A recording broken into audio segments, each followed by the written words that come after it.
So we're back with left-handed one-pass brioche knitting, and this time I'm going to do reversible increases. Now, increases in brioche tend to be bidirectional, so it shouldn't matter how you do them, they should look the same. The key with these ones is just to keep a nice tight tension on the new stitches when you make them. It'll make more sense once I've actually done something. So this is my brioche swatch I was playing with in my original one pass, so I'm going to stick with our nice red knit stitches and grey pearl stitches, which, as you can see on the other side, are perfectly reversed. Now the problem with a traditional increase or decrease is that they aren't perfectly reversed, and where you'll see a beautiful branching of your red knit stitches, on the other side you'll just spontaneously have some grey stitches starting in the middle.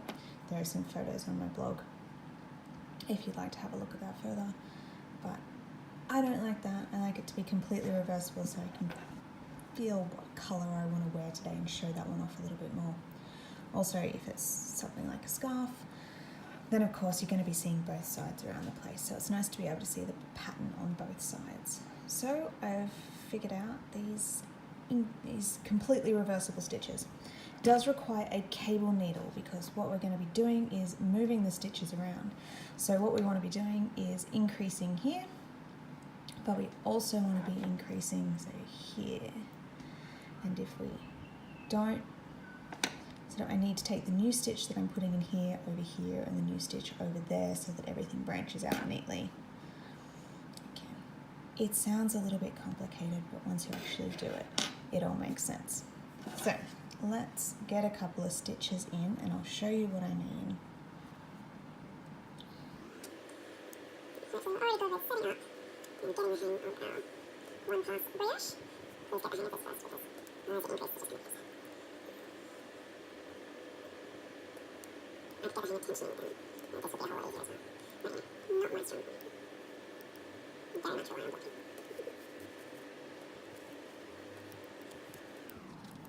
Okay, so here we are. Not yet. I always like to start on the knit stitches because that seems to make sense. Everything turns out the same on the other side anyway. So for increasing, we're again going to start with everything at the front. So we're ready with our pearl yarn at the front. Our knit yarn is at the front from when we just finished up our last pearl stitch.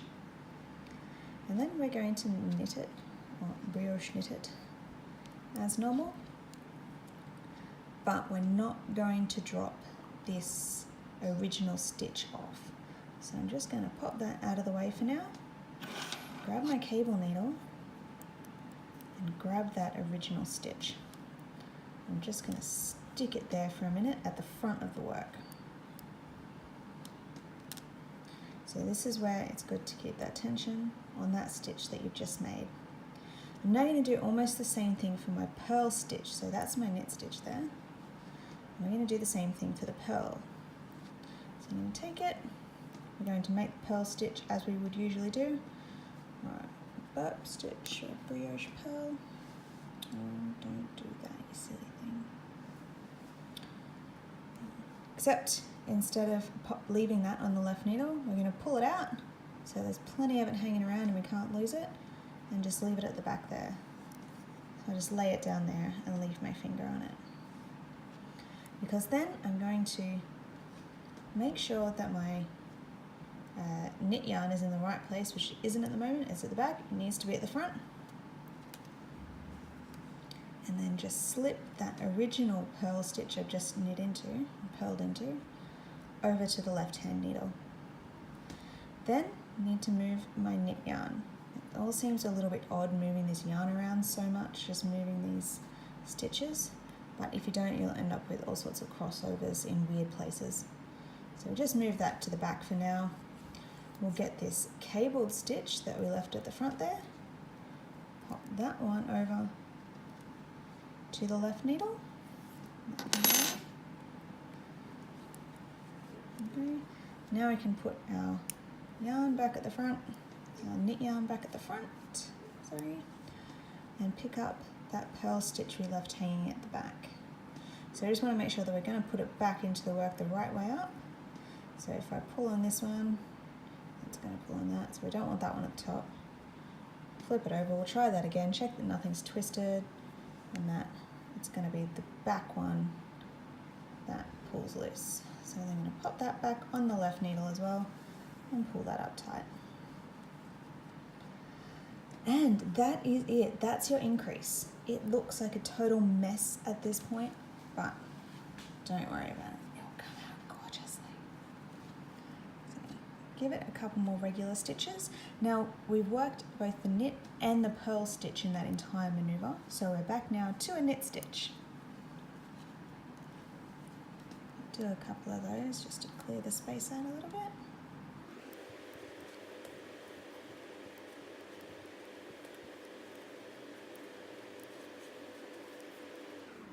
And we'll do that again. So, make sure all of our yarns are in the right spot at the front of the work. Make our knit stitch and just pull everything up. Going to pull that original stitch off the right hand needle and stash it at the front there for a minute. Then going to make the purl stitch. Again, if you move all your yarns at the same time into the right place, it makes a lot more sense. Make the purl stitch. You can just leave that one hanging for a minute at the front and at the back. So it's just lying down there. Slip the original purl stitch. Move the yarn, the knit yarn to the back. Can put, oh, really stashed it there, didn't I? Put the original knit stitch back on the left hand needle. Move the knit yarn back to the front. And then our purl stitch has actually been sitting there properly this time, so you can go just straight onto the needle like that and pull him up to tighten. And that's one more increase. And again, we're back, ready to go again with the next knit stitch. So I'll do a couple of rows and see how that comes out in the wash. So I've come back along what's the reverse side of this work. So now we've got our grey knit columns, and these are the red knit columns that we just worked our increases into. But I just wanted to show you exactly what our increase looks like when we get back to it to knit over it. It's a little bit busy in there, so if you take a good look at it, it does all make sense. So we'll move that to the front to get it out of the way. And we can start by looking at this one. So we end up with two knit stitches coming out of this column here. You can see this one here is very obviously coming out of this stitch. It's got its yarn over there. So I'm just going to knit that and get it out of the way.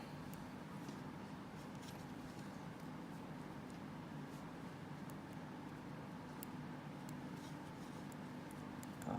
So now we're ready for a purl stitch. Now this one, because we've moved this knit stitch over the top of it, tends to hide under here a little bit. So you just need to keep an eye out. Have a look for the one that's sitting on top and that is coming from the knit side, and burrow underneath it to find your little purl stitch there. And it's a lot easier to see what's going on if you've got the right one. You just yank up on that there and go, oh, is that right, is that right? Oh, yep, that looks good there, that looks good there. And we'll leave that as it is. From there, we've got a nice obvious knit stitch left there. It's just a little bit tight because of the way everything's been dragged around. And then we're back to a pretty normal looking purl stitch. Now, as you can see, this is on what's the reverse side of the work, but our increase is looking pretty even at the moment. The same as on the other side. It'll look pretty much the same. apparently. I'll get back to you on that one. So these are the increases that we've made. So I've now knit 3 rows over them. So I flipped over, I went back, so I showed you how tight those little stitches in the middle can be, and then I've come back and knit 1 row over the top. So an extra 2 rows after our increases, and this is them.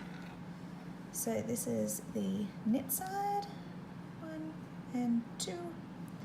Then if we flip over,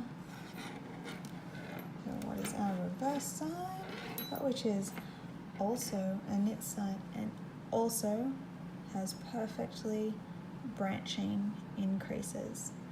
So if you have a design that includes increases and decreases to make pretty shapes, they will look exactly the same on the front and on the back. You won't just have columns of stitches just popping up out of nowhere.